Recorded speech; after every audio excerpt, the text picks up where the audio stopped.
been? Now, if that seems like a strange question to you, let me see if I can catch you up real quick.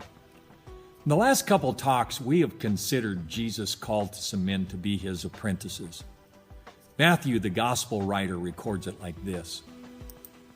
"Come, follow me," Jesus said, "and I'll make you fishers of men." At once they left their nets and followed him. Now, Mark's gospel, he records that after this call, Jesus did some spectacular things. He drove a demon out of a man who had been possessed for some time. He healed others of various diseases and illnesses, driving even more demons out of others. He healed a man of a terrible condition called leprosy, and finally, he caused a man who had been paralyzed and confined to a bed for some time to walk again. Now, that'd make a believer out of me. How about you? How about those people who witnessed those things? Well, you might be surprised, but it wasn't too much longer after these events that Jesus performed yet an even more spectacular miracle. He fed with 5 loaves of bread and 2 fish, 5,000 men plus their wives and children. Some say 10,000 people.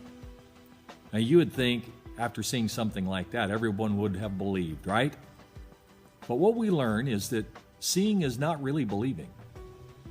Right after this miracle, Jesus tells people that he is the bread of life and that only those who feed on him will live forever. Then John, the apostle, tells us these things. From this time, many of his disciples turned back and no longer followed him. And you're probably wondering, how could that be? Well, that's a good question. Well, let me see if I can illustrate with another story. You know, in the years that we lived in northern Idaho, my sons were going through high school. And we lived in an outdoorsman's paradise. Within our house, there was just in a few minutes' drive many lakes, and they were chock full of fish. And we would spend some early mornings and late evenings in a boat with a friend fishing for those fish. And it was good fishing, but it was still fishing. And here's what I mean by that. Invariably, the son who was with me at that time would begin to complain about the action slacking off. And he would say something like this, "Where's all the fish?"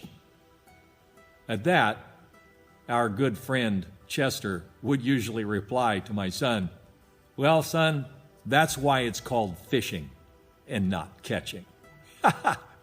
Arguably, Jesus was not only using, but eventually would impart to his disciples the best bait in the world for fishing for men, the power of God, the gospel of Jesus Christ, authenticated in signs and wonders.